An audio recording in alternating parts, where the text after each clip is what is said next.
ओ, मालिक आ रहे हैं। देखा नहीं, मेरे लिए सबसे खास बीन्स लेकर आ रहे हैं। ये क्या, तुम शांत क्यों बैठे हो?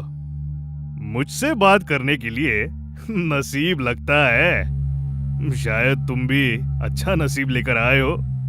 तुम तुम तो शायद महान होंगे, क्योंकि मालिक तुम्हारे पीठ पर बैठकर यहाँ वहाँ जाते हैं ना, इसीलिए तुम शायद दूसरों को थोड़ा कम समझते होंगे ना मेरे दोस्त। मैं तुम्हारे जैसा नहीं हूँ। राजघराने का खून हूँ, इसलिए मुझसे बात करते समय इज्जत से बात करना। मैं कोई तुम्हारा दोस्त वोस्त नहीं हूँ।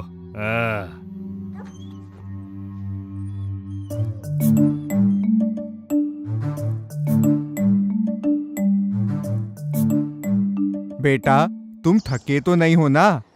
आज हमें कहीं बाहर जाना है। तुम फटाफट खाना खा लो, मैं तैयार होके जल्दी आता हूँ। देखा, मुझसे कितना प्यार करते हैं और मुझे इज्जत देते हैं। उन्होंने तो तुम्हारी तरफ देखा भी नहीं।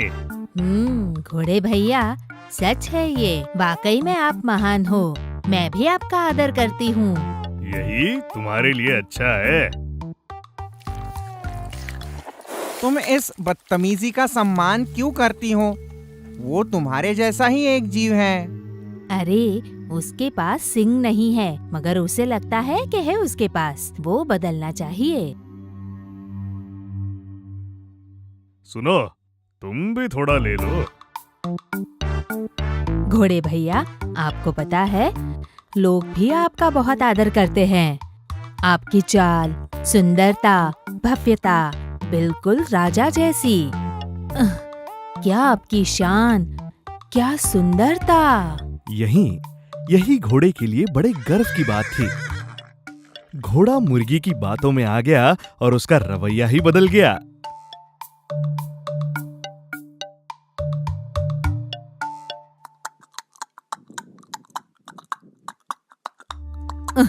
इसका मिजाज तो देखो, सहन नहीं हो रहा मुझसे। हाँ मुर्गी मैया, मैं इस घोड़े की बदतमीजी और अभिमानी स्वभाव से तंग आ गया हूँ। उसे ऐसा लगता है कि यहाँ दूसरे घोड़े ही नहीं हैं। हालांकि हाथी भी इतने घमंडी नहीं होते।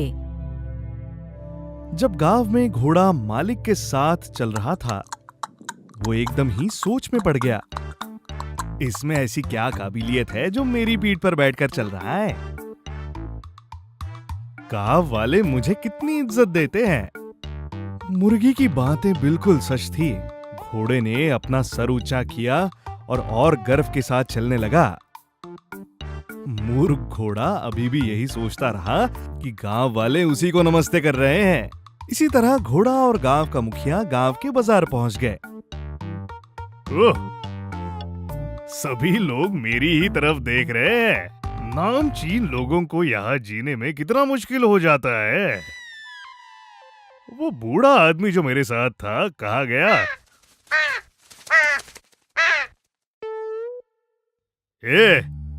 गंदे पंछी, मेरी चमकती हुई त्वचा को गंदा किए बिना यहाँ से निकल जा।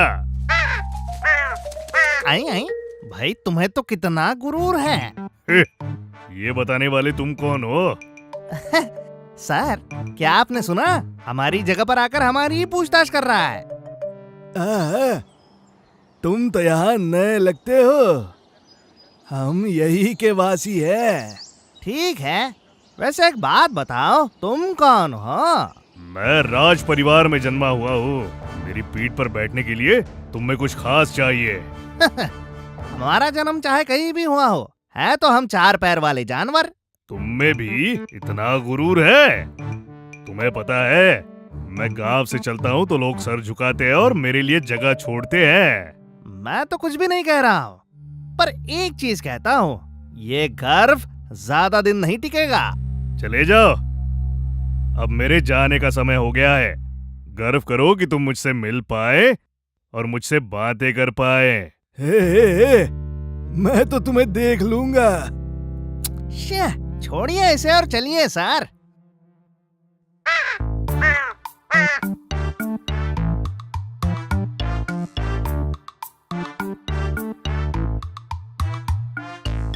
सारे राहगीर उनके सामने सर झुकाते रहे और उनकी पूछताछ करते रहे।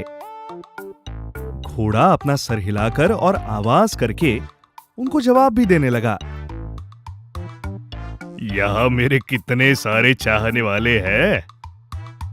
मैं इस बूढ़े आदमी को पूछकर उस अहंकारी कुत्ते को घर पर मेरा बॉडीगार्ड बना दूंगा। समय आने दो। हाँ, जल्दी चलो। तुम मुझ पे राज करोगे अहंकारी कहीं के? जैसे मैं तुम्हें पीठ पर बिठा रहा हूँ ये तुम्हारे लिए काफी नहीं है। इतना अहंकार? हैं? तुम मुझे मार रहे हो? जानते नहीं हो मैं कौन हूँ? पूरा गांव मेरे आगे सर झुकाता है। अब मेरी ताकत दिखाने का वक्त आ ही गया है। अरे बाप रे! अरे तुम्हें क्या हो गया है? तुम मुझे क्यों तकलीफ दे रहे हो? अरे बचाओ! अरे अरे अरे अरे अरे मुझे क्यों मार रहे हो? मैं तुम्हारा चहीता घोड़ा हूँ, राज घराने का खून हूँ। अरे बेचारा घोड़ा। लोग घोड़े की भाषा तो समझ नहीं पाते। गांव वालों ने सोचा कि इस घोड़े का चिल्लाना बहुत खतरनाक है, तो वो उसे मार मार कर जंगल भेज देते हैं। ये सब कुछ होने का कारण सिर्फ उसका अहंकार है, ये बात समझकर वो घोड़ा कभी गांव वापस नहीं लौटा। ये एक ऐसी कहानी है जो अतीत में घटित हुई थी। एक गांव में एक धोबी था। गांव के सभी घरों से कपड़े इकट्ठा कर कर उन्हें धोया करता था और उससे मिलने वाले पैसे से वो और उसकी पत्नी अपना घर चलाते थे। उसके पास एक घोड़ा और एक गधा था।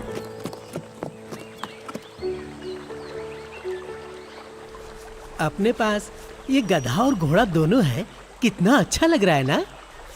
हाँ वो तो है। अगर ये नहीं होते तो आपको ये कपड़े ले जाने पड़ते। घोड़ा होने की वजह से हम दूर दूर तक यात्रा कर सकते हैं। ये तो सही कहा। घोड़ा और गधा दोनों एक ही अस्तबल में रहते थे।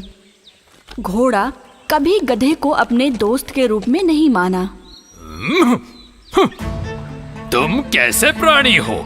किसी भी तरह से सुंदर नहीं दिखते। अरे मेरी तरफ देखो, मुझ जैसे को कहता है खूबसूरत। हाँ मेरे दोस्त, हो सकता है तुम सही कह रहे हो, लेकिन मैं भी तो तुम्हारा दोस्त हूँ ना। मैं तुम्हारा दोस्त नहीं हूँ। तुम्हारी बदबू की वजह से मुझसे यहाँ खड़ा भी नहीं हुआ जा रहा। बदसूरत गंदे प्राणी। नहीं, ऐसा मत कहिए भाई। वैसे भी मैं अपने मालिक का सारा काम अकेले करता हूँ। हम दोनों के मालिक तो एक ही हैं। आपका जीवन इतना आरामदायक और अच्छा है, पर मेरी जिंदगी में कष्ट ही कष्ट है। ओह अच्छा, लेकिन तुम ऐसा क्यों कह रहे हो? मालिक पूरा बोझ मुझसे अकेले ही उठवाते हैं, पर आपसे तो बस छोटे मोटे काम करवाते हैं। ओह ये बात है। याद रखना, मैं तुमसे ज्यादा मौल्यवान और कीमती हूँ। मैं तुम्हारी तरह नहीं हूँ।